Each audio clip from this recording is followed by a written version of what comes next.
We're back under a heat advisory today, but we're also watching for rain in the coming days. Our local weather expert, Peyton Malone, has an update now. So it started off cool, but it's going to get hot again. It is going to be a hot one. Yeah, upper 90s today. But Leslie and Eric, these are some of the coolest temperatures we've seen in 2 months. We're waking up at 67 in Hammond. That's the big winner, along with Bogalusa and Gonzales. Excuse me, Reserve, you're the big winner. You're down to 66 right now. So it is quite a nice start here. And then this afternoon, we'll be back up to about 97.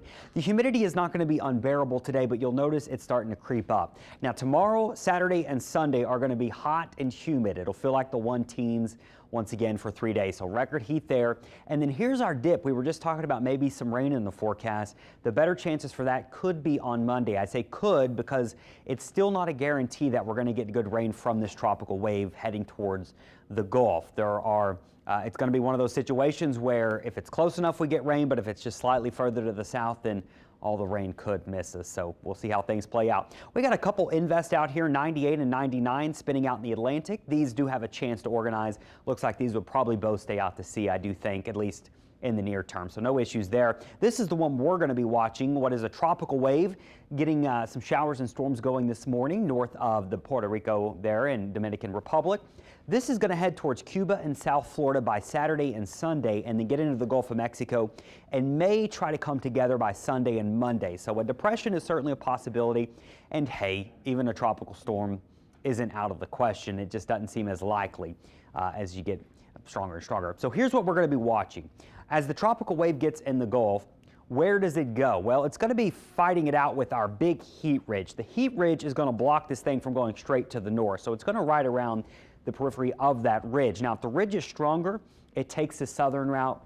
We don't get rain from it. If the ridge is weaker, the tropical wave further to the north, it's close enough to us, we get some showers. So we want this northern solution to play out because we desperately need the rain. We've got our severe drought. We've got our ongoing record-breaking historic summer. We could use some rain at this point.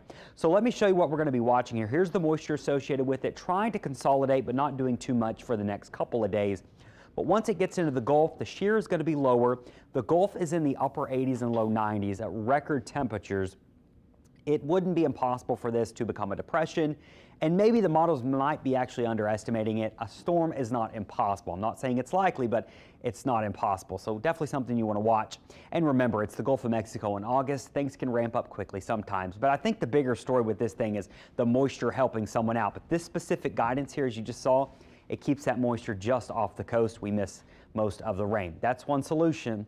It's still possible. Maybe it's a little further to the north and we do get some rain. So for now, we'll keep our rain chances at 40% with the knowing that this will either go up or down depending on what our trends are. So we still have a solid 4 days to see what the trends look like. And then by Monday, maybe we're lucky enough we're getting some rain from that tropical feature, whatever it may be, a depression, who knows, maybe it's a weak storm here. You just want to check in daily. It's that part of the season where you don't want to go at least 1 day without checking in on the tropics. Things can sometimes sneak up on you. 7-day forecast, 97 today, a hot one, but even worse tomorrow as that humidity returns. That'll stick around through the weekend with low rain chances. We'll hope for some rain on Monday. Your marine forecast, no major issues here other than some coastal showers this morning and the next couple of mornings. I'll leave you with your high tides happening later on this afternoon, your low tides happening later on tonight. Stay